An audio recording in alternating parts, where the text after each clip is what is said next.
बिस्मिल्लाहिर्रहमानिर्रहीम। My name is Saleha Zulfiqar. Welcome to my channel grow with Saleha. आज जो हम जिस मूवमेंट को डिस्कस करने वाले हैं पोइट्री से रिलेटेड वो है इमेजिज़म। ओके, और ये नाम से ही बहुत कुछ रिवील करता है कि जब भी इस तरह की पोइट्री, बिकॉज़ ये पोइट्री में एक मूवमेंट आया था, ठीक है। इससे पहले मैं जॉर्जियन पोइट्री और ट्रेंच पोइट्री पे एक वीडियो रिकॉर्ड कर चुकी हूँ, और A E. Housman, Robert Bridges and G M. Hopkins, जो कि किसी ग्रुप में फॉल नहीं करते, जो कि सिंपल से पोइट्स थे जिनको किसी ग्रुप में कैटेगराइज नहीं किया हुआ जिस तरह से बाकियों को किया हुआ है। जैसे वार पोइट्स के अंदर, ट्रेंच पोइट्स के अंदर, आई एम सॉरी, वार और ट्रेंच एक ही होते हैं जॉर्जियन पोइट्री के अंदर, तो उनको किसी में कैटेगराइज नहीं किया हुआ। सबसे पहले मैंने वो डिस्कस किए थे, फिर ट्रेंच, फिर और जॉर्जियन को इकट्ठा डिस्कस किया था। और आज हम इमेजिज़म को डिस्कस करेंगे और देखेंगे कि जो इमेजिज़म मूवमेंट है ना, वो उन दो मूवमेंट से किस तरह से डिफरेंट है, इसके अंदर क्या हुआ था। सबसे इम्पॉर्टेंट बात जो आपने याद रखनी है, देखिए इमेजिज़म जो वर्ड है वो एक इमेज से निकला है, और इमेज जो है, बिकॉज हम पोइट्री की बात करें तो ऐसी पोइट्री जो पढ़ते हुए रीडर को एक दिमाग में इमेज बन जाए उस सीन की, उस बात की, उसको इमेजिज़म कहते हैं, ठीक है। बेसिक इंट्रोडक्शन बताया।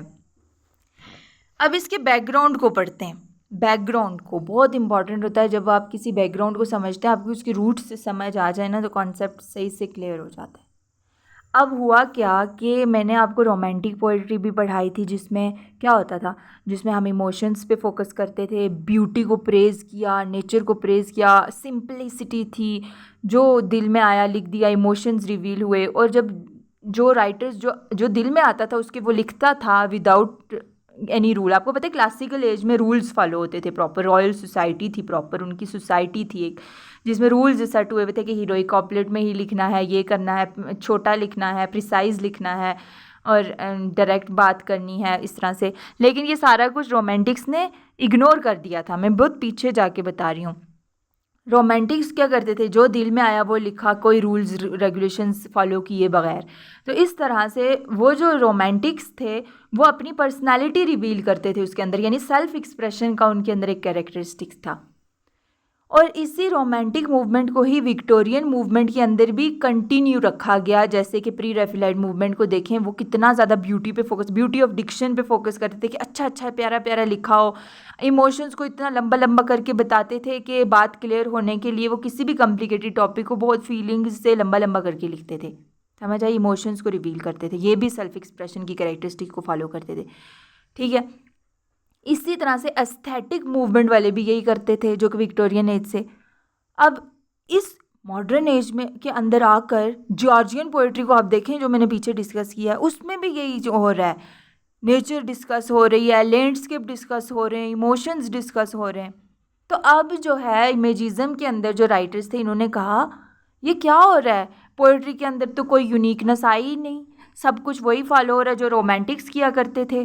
तो इन्होंने कहा कि हमने कुछ न्यू करना है। आपको पता है इनका एक स्लोगन भी था कि मेक समथिंग न्यू, हम कुछ न्यू बनाते हैं। तो इनका ये एक स्लोगन था जिससे इन्होंने स्टार्ट की मूवमेंट। समझ आई। अब इन्होंने किस चीज़ को अपोज किया, जॉर्जियन पोइट्री को भी किया, रोमांटिक पोइट्री को भी किया, और विक्टोरियन पोइट्री को भी किया। अब क्वेश्चन ये उठता है कि क्या उनमें ऐसी चीज़ें थी जो इनको पसंद नहीं थी। इमेजिज़म वाले कहते थे ये क्या बात हुई कि एक छोटी सी बात है और एक छोटा सा इमोशन या कुछ भी बात है, आप उसको इतना डिस्क्राइब कर रहे हैं कि फॉर एग्जांपल अगर आपने सनसेट के व्यू को बताना है कि सनसेट का व्यू बहुत प्यारा था, ठीक है, आप ये बताना चाह रहे हैं, तो इमेजिज़म इस चीज़ के खिलाफ था कि आप उसको इतना इमोशनली ना बताओ कि यूँ हो रहा था, पत्ते उड़ रहे थे और जर्द पत्तों की तरह, और सिमिली मेटाफर यूज़ करके और लंबा लंबा कहानी नहीं करनी, बल्कि आपने इस तरह की लैंग्वेज यूज़ करनी है। जैसे मैं आपको एग्जांपल देती हूँ कि instead of describing it to any person कि हम ट्रिप पे गए थे और वहाँ पे सनसेट देखा, आप उसको डिस्क्राइब करने के बजाय कि इतना पोएटिक सीन था, ये रेत ऐसी थी और हवा चल रही थी और जर्द पानी पे गिर रहा था, और ये कुछ करने के बजाय आप उसको पिक्चर दिखा दें। ये मानना था इमेजिज़म वाली मूवमेंट के लोगों का कि आप ऐसी चीज़ दिखा दें जिससे एकदम बात क्लियर हो जाए, किस लिए इतना डिस्क्रिप्टिव हो रहे हो। इमेजिज़म वालों ने इस चीज़ पे क्वेश्चन उठाया कि long lengthy phrase, beauty of diction पे फोकस ना करो, सिंपल लिखो और छोटा लिखो, प्रिसाइज लिखो, जिससे बात पूरी समझ आ जाए। दूसरी चीज़ उन्होंने कहा सेल्फ एक्सप्रेशन कौन सा, आप क्यों अपनी पर्सनालिटी रिवील कर रहे हो। यूनिवर्सल थीम लिखो जो सबको समझ आए, जो हर बंदा अपना अपना मीनिंग निकाल सके, इंस्टेड ऑफ कि आपके बारे में जान के किसी को क्या करना है। आपने सबके ऐसे मीनिंग लिखें कि जो सब समझ सकें, यानी थाटफुल हो, अक्ल से रिलेटेड हो, मीनिंग निकाल सके, कोई पढ़ के कोई फ़ायदा हो और कोई इमेजरी बन सके दिमाग में, ऐसी वर्डिंग हो। होप से समझ आई होगी आपको कि मैं किस चीज़ की बात करी थी। कैरेक्टरिस्टिक्स भी साथ में शो किए मैंने, देखिए जैसे इमोजिज्म ने रिवोल्ट किया इनके खिलाफ। Limitations of Georgian poetry, Georgian poetry में क्या क्या नुक्स थे मैंने आपको बताया। मेजफील्ड जैसे बहुत बड़ा नाम है जॉर्जियन पोएट्री के अंदर, डीला मेयर भी, उन पे क्रिटिसिज्म हुआ। क्यों हुआ मैं बता चुकी हूँ कि वो जस्टिफिकेशन देते थे इस तरह से नेचर पे, लव पे और लैंडस्केप्स पे अभी भी लिख रहे थे, हालांकि वार चल रही थी। कितनी बड़ी बात है कि वार चल रही है और आप ऐसे थीम्स लिख रहे हैं, तो ज़ाहिर रिवोल्ट तो आना ही था। इमेजिज्म ने कहा कि आप किस दुनिया में, यहाँ पे तो वर्ल्ड वार चल रही है, यहाँ पर तो इंडस्ट्रियल रेवोल्यूशन चल रही है, तो ओब्वियसली इन पे क्रिटिसिज्म होना ही था। अब देखें जब टी.एस. इलियट ने द वेस्टलैंड लिखी ना, तो 1922 के अंदर तो सारी जॉर्जियन की धज्जियाँ उड़ा के रख दी। जेम्स जॉइस ने जब वर्क लिखा यूलाइसिस, तो ये सारा कुछ जॉर्जियन पोएट्री उड़ गई, यूँ समझे। क्यों? क्योंकि इन्होंने वार पे रिलेट, वार के बारे में रियलिटी बताई, ना कि कोई इमेजिनेशन बताई जैसे रोमांटिक्स जॉर्जियन पोएट्री वाले किया करते थे, विक्टोरियन। उन्होंने कहा ये क्या बात हुई, जो हो रहा है सोसाइटी के अंदर वो डिस्कस करें, रियलिटी डिस्कस करें, ठीक है। तो ये वेस्टलैंड आप पढ़ के देखें, इसके अंदर ये सारा कुछ बताया हुआ है कि कैसे स्टैचू, वो टी.एस. इलियट कहता है कि ऐसी सिचुएशन, ऐसी इमेज क्रिएट करता है इंसान की कि बंदा सोचता है कि वहीं पे खड़ा हो, वहीं पे वर्ल्ड वार 1 के अंदर खड़ा है और उन लोगों के बीच में ही खड़ा है, ऐसी इमेज बनती है इंसान की। यानी टी.एस. इलियट कहता है कुछ लाइंस के अंदर कि स्टैच्यूज़ गिर रहे हैं और बड़ी बड़ी बिल्डिंग्स गिर रही हैं और बड़ा ये हो रहा है वो हो रहा है। इससे वो अपनी पर्सनालिटी रिवील नहीं कर रहा जैसे रोमांटिक्स किया करते थे, इससे वो ये बता रहा है कि वो पूरी मॉडर्न एज किस तरह की थी और लोग क्या फील कर रहे थे। यूनिवर्सल थीम बताता है, समझ आइए। ये रिजेक्ट करता है सेल्फ एक्सप्रेशन को। अब मैं आपको बताती हूँ कि विक्टोरियन पोएट्री पे क्रिटिसिज्म क्यों हुआ, ये भी मैं बता चुकी हूँ, क्योंकि उनकी वो अपनी पर्सनालिटी रिवील करते थे, अपने इमोशंस बताते थे और बैठ के बताना शुरू हो जाते थे कि वो क्यों सैड है, इंस्टेड ऑफ फोकसिंग ऑन कि ये वर्ल्ड क्यों सैड है, ये वर्ल्ड में क्या हो रहा है, यूनिवर्सल थीम बताने के बजाय।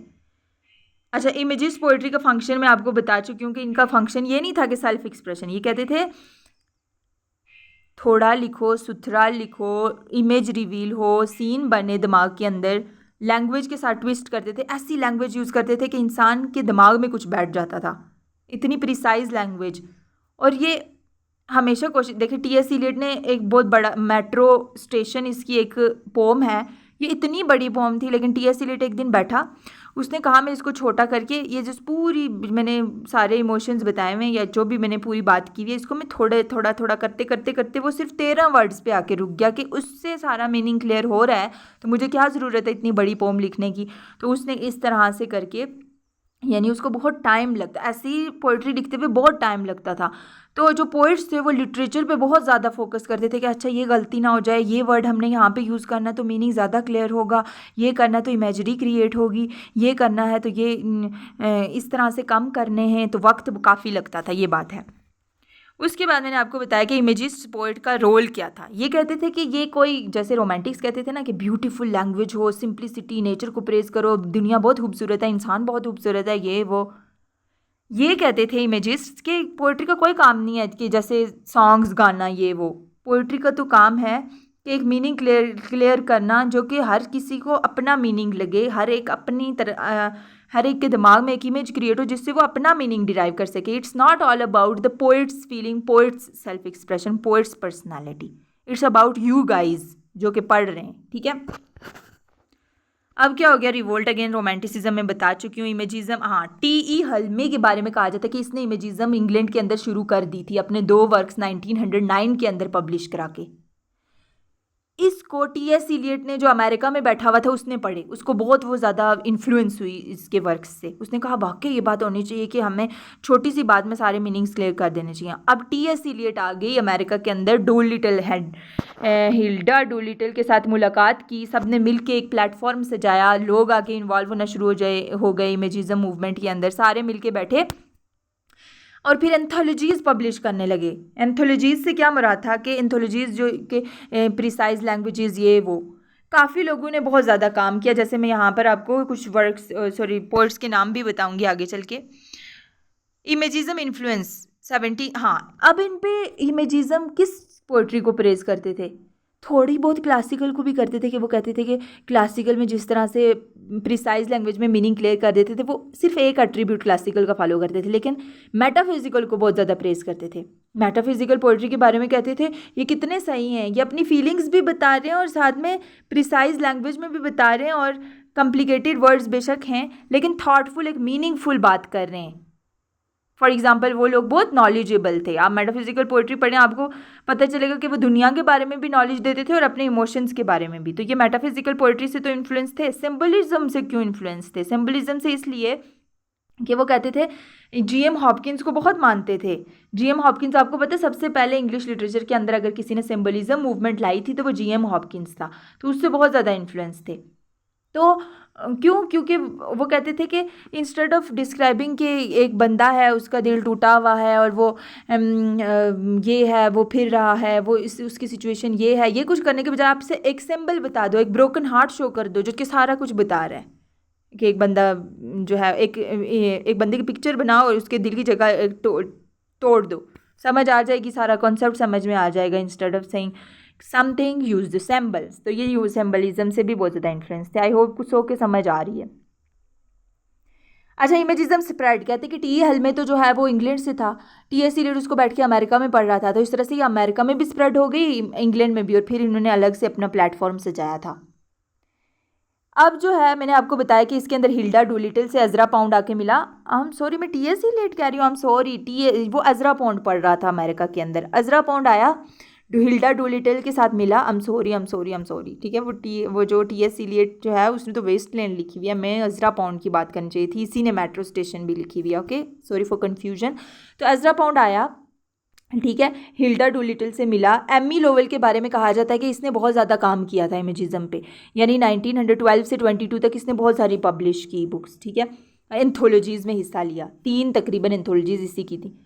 तो विलियम कार्लोस विलियम ने भी काम किया, ये सारे, जेम्स जॉयस जैसा बड़ा नाम भी इसके अंदर है। इन सब ने रोमांटिसिज्म को जो है वो रिजेक्ट किया और ग्रीक और चाइनीज़ पोइट्री को माना। क्यों? क्योंकि ग्रीक और चाइनीज़ पोइट्री में ये सारी कैरेक्टरिस्टिक्स थी जो इमेजिज्म में ये लोग चाह रहे थे। समझ आई?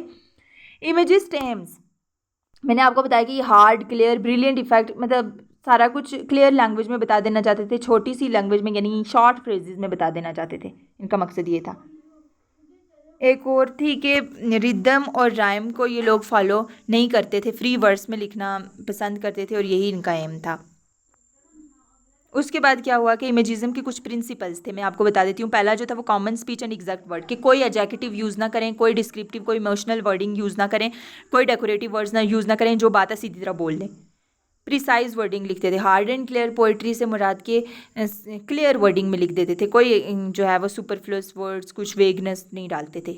रिदम्स फॉलो नहीं करते थे, बस सीधा फ्री वर्ड्स यूज़ करते थे। जीएम हॉपकिंस से इन्फ्लुएंस थे, मैंने आपको बता दिया। इमेजिस्ट का फोकस क्या था ये भी मैं बता चुकी हूँ। इमेजिस्ट का एटीट्यूड क्या था? देखिए, जो रोमांटिक एज के जो पोइट थे वो भी जो है वो वल्गैरिटी से काफ़ी ज़्यादा सैड थे कि हमारा कल्चर लॉस हो चुका है, ये वो। इमेजिस्ट भी ऐसे ही था, लेकिन फ़र्क देखना, जो एस्थेटिक मूवमेंट वाले यानी रोमांटिक मूवमेंट वाले थे वो क्या कहते थे? वो कहते थे कि आप अब अगर कोई आपको चीज़ परेशान करी, यानी वर्ल्ड वॉर 1 या कोई भी किसी भी सीरियस इशू से आप गुजर रहे हैं, तो आप जो है इमेजिनेशन की तरफ आ जाएं, फैंटेसीज़ की तरफ आ जाएं, आप नॉवल पढ़ना शुरू कर दें, टीवी देखना शुरू कर दें, तो आपकी वो आप उससे इस्केप कर जाएंगे। लेकिन जो इस दौर के लोग थे इमेजिस्ट मूवमेंट वाले, ये कह रहे थे आप इन चीज़ों को फेस करें। इंसान अगर डिसिप्लिन फॉलो करे तो ये सारी चीज़ों को उससे इम्प्रूव कर सकता है, और ये सारी चीज़ें हमें वापस मिल सकती है, हमारा कल्चर खोया हुआ हमें मिल सकता है, वेगनेस इस दुनिया से ख़त्म हो सकती है, तो इंसान अगर कोशिश करे तो। ठीक है, इनका ये मानना था। व्यू ऑफ ह्यूमन नेचर, मैंने आपको बताया कि नेचर पे ये पहले फोकस करते थे, और जो हेल्मे था ये कहता था कि इसने रोमांटिसिज्म को रिजेक्ट कर दिया। वर्ल्ड व्यू जो था, world as a landscape with desert and ash pits, हाँ, जो पुराने वाले थे वो नेचर को प्रेज करते थे, सिंपलिसिटी, ब्यूटी, हर चीज़ में ये बातें करते थे। लेकिन अब जो इमेजिस्ट मूवमेंट वाले हैं ये कहते हैं कि अब तो ये किसकी बात करते हैं? ऐश पिट्स, यानी जो वर्ल्ड वार का गंध है, धुआं उड़ रहा है, ये वो, इन चीज़ों के इन पे उन्होंने बात करना शुरू कर दी। समझ आ गई? आई होप सो समझ आई होगी।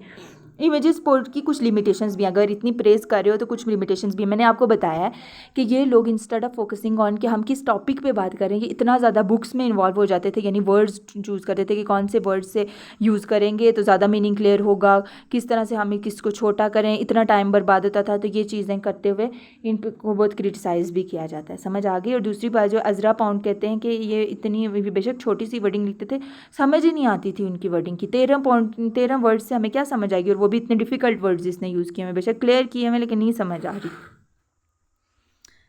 उसके बाद डी.एच. लॉरेंस की अगर हम बात करें तो he is considered from both of the movement, imagism movement से भी इसको कंसीडर किया जाता है, और जो इससे पीछे वाली इमेजिज्म जो है वो जॉर्जियन पोइट्री से भी कंसीडर किया जाता है। क्यों? क्योंकि जॉर्जियन, इसकी शुरू वाली पोइट्री अगर आप देखें तो जॉर्जियन पोइट्री के बारे में इसने लिखा हुआ सिंपल, इसके एक वर्क आप ज़रूर पढ़ें जो है द वाइल्ड कॉमन, उसके अंदर इसने लैंडस्केप्स को डिस्कस किया हुआ, नेचर, सिंपली, ब्यूटी को, ठीक है। अभी जो है बाद में आने वाली पोइट्री के अंदर ये सग्स को डिस्कस करता है, हस्बैंड वाइफ के इशूज़ को डिस्कस करता है, वर्ल्ड वॉर 1 के इशूज़ को डिस्कस करता है, जिसकी वजह से हमें पता चलता है कि किस तरह से जॉर्जियन भी कंसीडर किया जाता है और किस तरह से जो है वो इमेजिज्म भी कंसीडर किया जाता है। और दूसरा, इसने इसके जो लाइन्स हैं पोइट्री की जो बहुत ज़्यादा फेमस हैं वो इस बारे में है कि अब जो है दुनिया, हर एक इंसान अपने आप को पहचान चुका है, सबका मीनिंग क्लियर हो चुका है, सब आज़ाद हैं, सब अपने अपने तरीके से ग्रो कर सकते हैं, तो ये सारी चीज़ें, ठीक है। उसके बाद दूसरी अगर मैं बात करूँ, जैसे लॉरेंस ने मैनिफेस्टो लिखा हुआ है, इसके अंदर बताया हुआ है कि इंसानों को कंपेयर किया हुआ है कि ये फ्लावर की तरह हैं, फ्लावर जैसे ग्रो करते हैं और उनको कोई रोकने टोकने वाला नहीं है, तो इंसान भी अब वैसे ही हैं, ठीक है।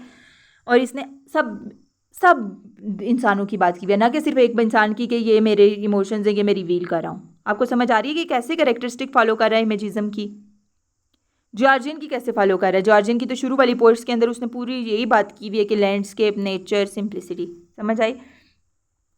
लास्ट बट नॉट लीस्ट जो स्लाइड है वो it's all about Lawrence late poems. Late poems के अंदर इसने किसको डिस्कस किया था, I am sorry, wait for while, या लॉरेंस पोम के अंदर लास्ट ईयर के अंदर इसने इसकी बीमार था, ये ट्यूबरकुलोसिस था इसको, तो इसने अपनी डेथ के बारे में, एटर्निटी के बारे में थीम्स डिस्कस करना शुरू कर दी, यानी रियलिटी को ले आया, इमेजिज्म को ले आया, ठीक है। उसके बाद मैं आपको बात करूँ कि इसने मतलब इसी तरह की इसने लास्ट पे अगर आप देखें तो एक्सेंस ऑफ पोइट्री शो की हुई है, इसने कुछ लाइंस जो हैं वो अपनी पोइट्री के अंदर डिस्कस की हुई, जिसके अंदर उसने शो किया हुआ है कि कैसे जो है आज की पोइट्री के बारे में हमें बात करनी चाहिए। आज की पोइट्री है ही इसी बारे में कि आज की इश्यूज़ क्या चल रहे हैं, वर्ल्ड वॉर 1 और इंडस्ट्रियल रेवोल्यूशन के बारे में, ठीक है। सिमिलरली आज की जो पोइट्री है इसमें आप जो है वो रोमांटिसिज्म को नहीं ला सकते, क्योंकि वो जो था वो पुरानी बात थी, समझ आ गई। तो यानी आप अगर इन लाइंस को पढ़ें तो आपको समझ आ जाएगा कि किस तरह से ये कहता था कि क्लियर वर्डिंग यूज़ करो, कोई एक्स्ट्रा झूठ वूट ऐड करने की ज़रूरत नहीं है, ये कैरेक्टरिस्टिक नहीं है, ये हमारी आज की पोइट्री की डिमांड नहीं है। थैंक यू सो मच, आज के लिए इतना ही। नेक्स्ट जो है हम TS सीरियल और WB ईस्ट को डिस्कस करेंगे, जो भी बहुत ज़्यादा इंपॉर्टेंट पोइट्स हैं मॉडर्न एज के, और फिर हमारा पोइट्री का सेक्शन क्लियर हो जाएगा, then we will move towards the drama, okay. उसके बाद नॉवेल्स की बात करेंगे। Thank you so much.